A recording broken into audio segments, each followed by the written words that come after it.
Estamos aqui mais uma vez para exposição da lição de número 34, que tem como tema a família cristã na sociedade da informação. O fenômeno da sociedade da informação.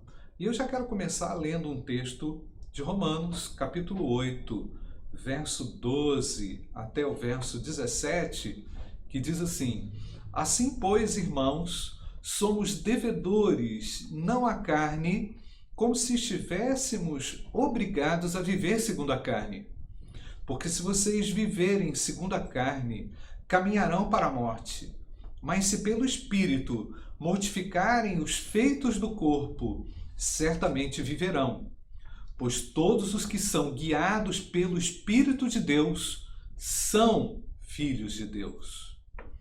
Porque vocês não receberam um espírito de escravidão para viverem outra vez atemorizados, mas receberam o espírito de adoção, por meio do qual clamamos Abba, Pai.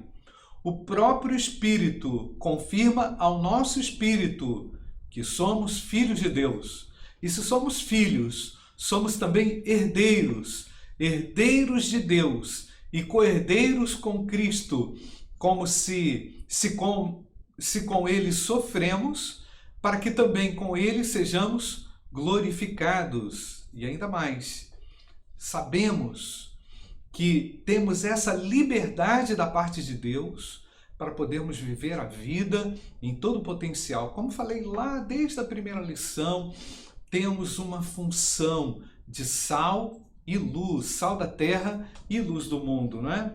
Mas o homem, no decorrer da história, ele cria meios, cria ferramentas para se comunicar.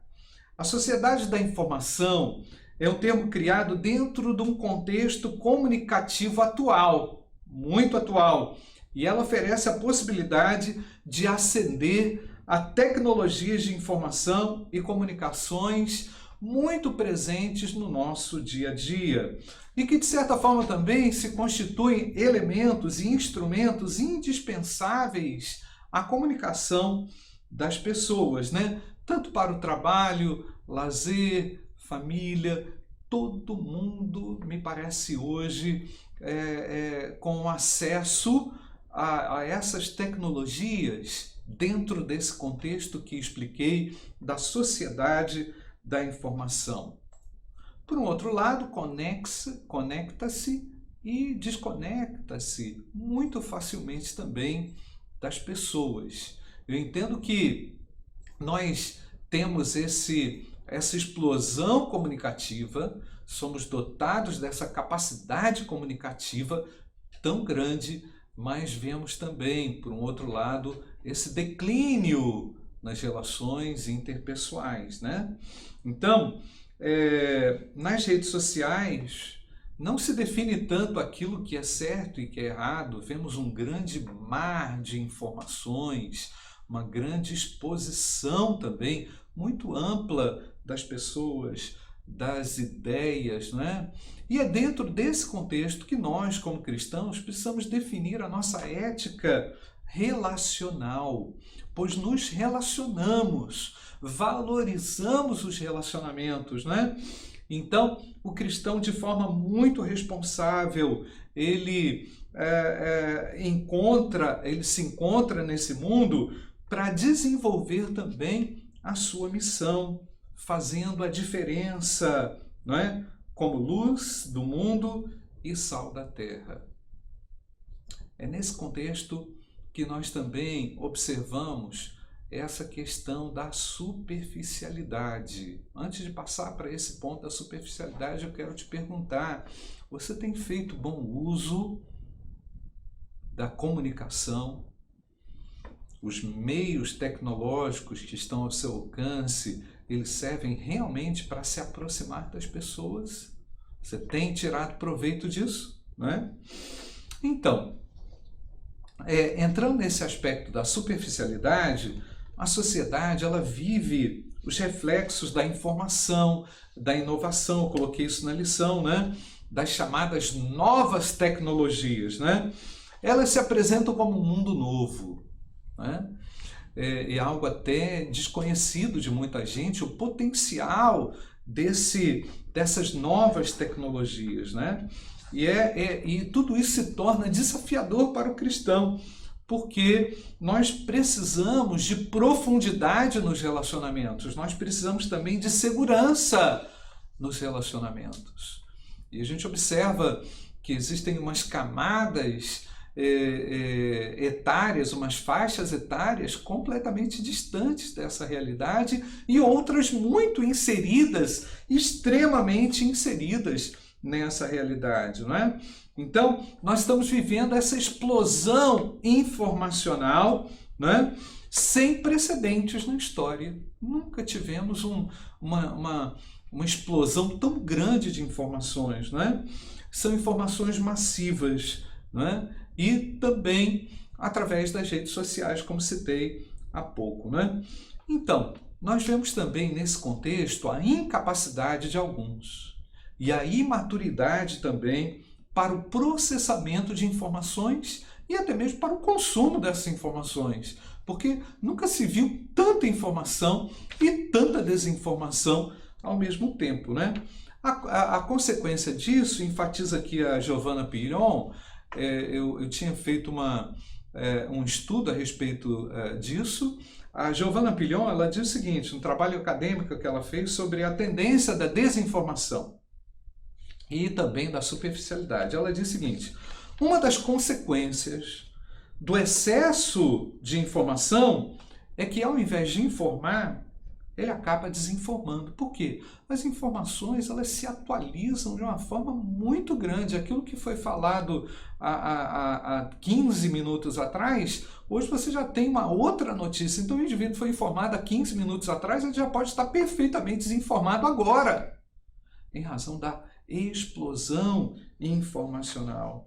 E há, logicamente, uma tendência muito grande dentro desse contexto para o entretenimento e para a alienação da realidade, né? Assim também como o desinteresse, há uma tendência para o desinteresse, para temas que são essenciais à vida, como, por exemplo, o crescimento intelectual, crescimento social e até mesmo crescimento espiritual, né? Tudo isso tem se refletido de uma forma muito dramática nas famílias e é uma realidade que a gente precisa encarar, né?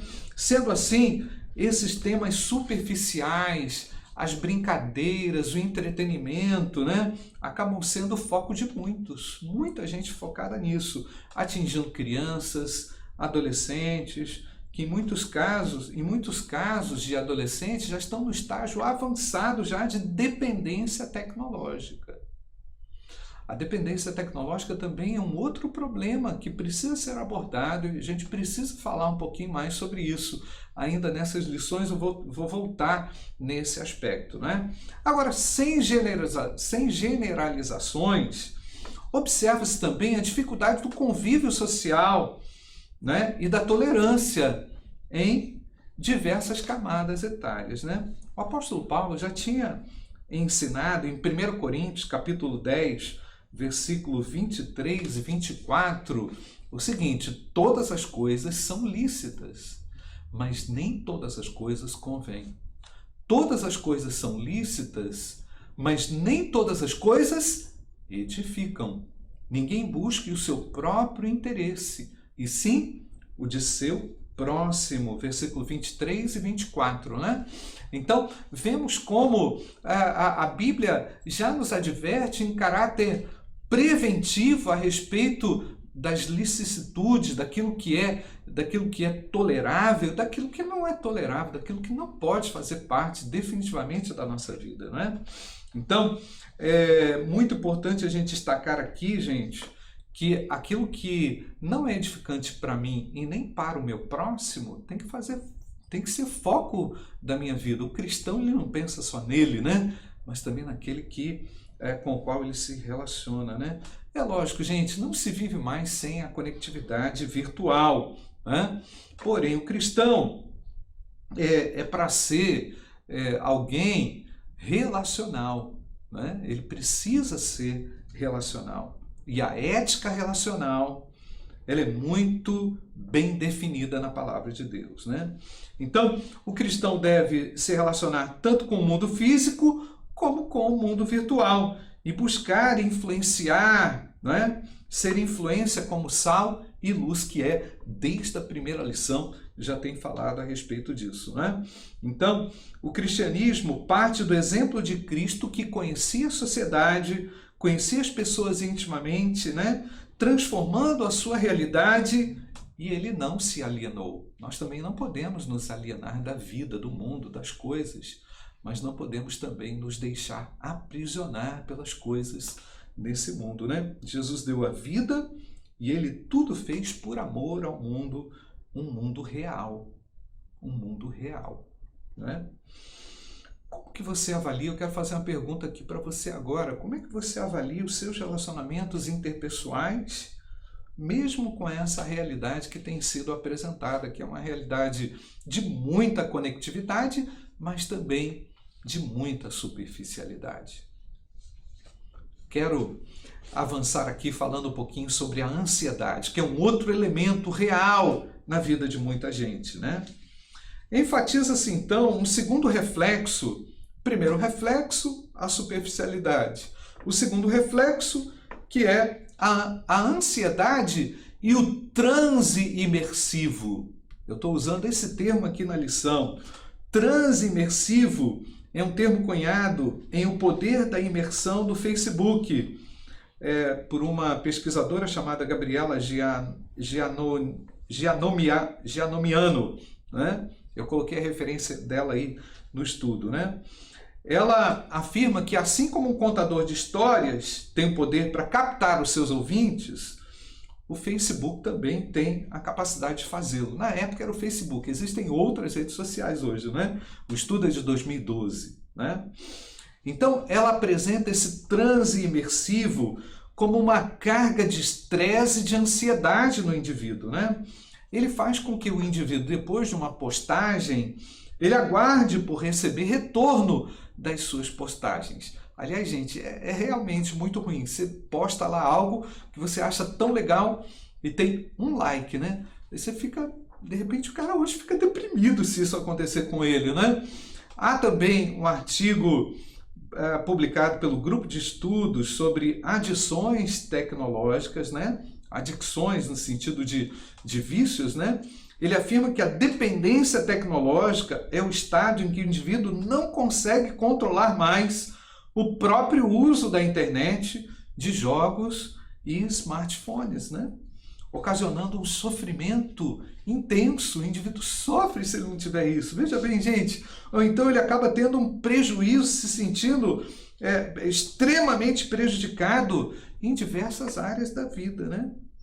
Então, a dependência de curtidas, de likes, né, e de comentários positivos fazem acarretar também picos de bem-estar, afirma essa autora, e que são transitórios, mas também são viciantes. Quanto a esse crescimento exponencial, gente, das redes sociais no Brasil, um estudo de 2018 aponta o seguinte, que as redes sociais dominam o Brasil, dominam o país, né?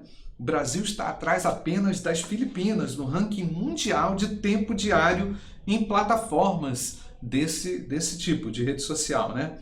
Contabilizando mais de 3 horas e meia por usuário, né? Por dia, né? 3 horas e meia. Além disso, os brasileiros passam mais de 9 horas por dia navegando na internet. O número de brasileiros nas redes sociais, no estudo de 2018, gente, chegou a 149 milhões de usuários, equivalente a 70% da população. E o WhatsApp é o mensageiro, né? É a forma de comunicação de mensagem mais usada do país. Então, o espaço virtual ele é aberto.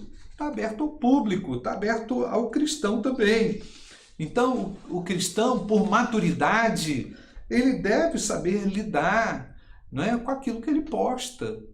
Não é? E ele não precisa depender disso para ser feliz, ou entrar num transe imersivo onde ele dependa da confirmação do outro, do like do outro, no mundo que é um mundo virtual, né? Então, gente, quanto tempo o indivíduo tem gastado nas redes sociais? A gente precisa fazer essa pergunta, né? Quanto tempo você tem gastado nas redes sociais, né?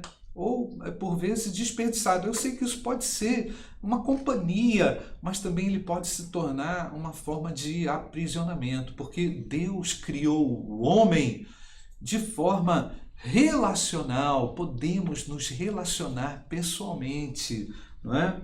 Então, em João capítulo 17, versículo 15, lemos esse texto: não peço que os tires do mundo, mas que os guardes do mal. Essa foi a oração de Jesus em nosso favor.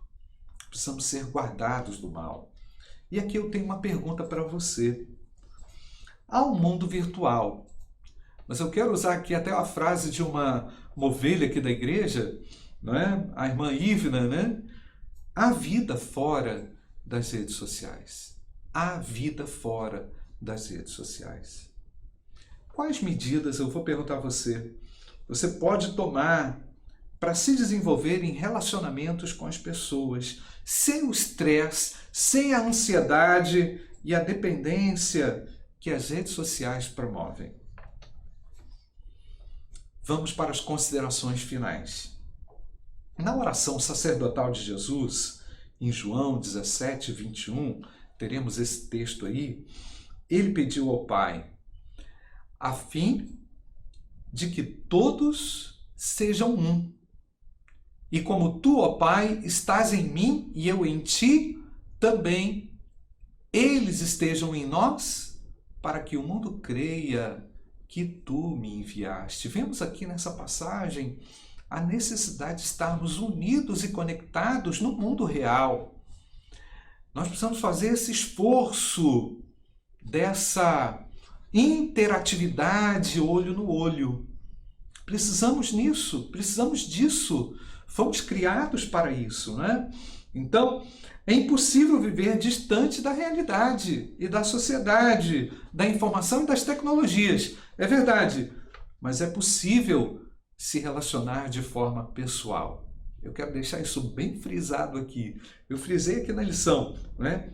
É possível se relacionar de forma pessoal para o desenvolvimento da comunhão bíblica na igreja local, na família e entre amigos. É muito bom ter amigos, é muito bom poder fazer uma visita, é muito bom estar entre amigos, não é, gente? Então, Jesus, ao chamar os 12 discípulos, chamou-os com a finalidade de treiná-los na convivência, no contexto da convivência. Não foi nas redes sociais, foi no dia a dia, né? E ao mesmo tempo demonstrou com isso o poder que há na troca através das diferenças. As diferenças, gente, elas nos ajudam a compreender melhor a vida, o outro, a respeitar o temperamento, os limites do outro, não é? Nós vamos nos conhecendo à medida em que nós nos relacionamos, não é? A ética cristã, olha, saliento esse ponto aqui, hein? Ela auxilia na formulação dos princípios que regem as doutrinas que servem como exemplos para a atuação social do crente, e a partir disso ele toma as suas decisões. A ética bíblica, ela é relacional, ela é pessoal, mas o equilíbrio é uma palavra importante, eu destaco aqui, para o uso das redes sociais.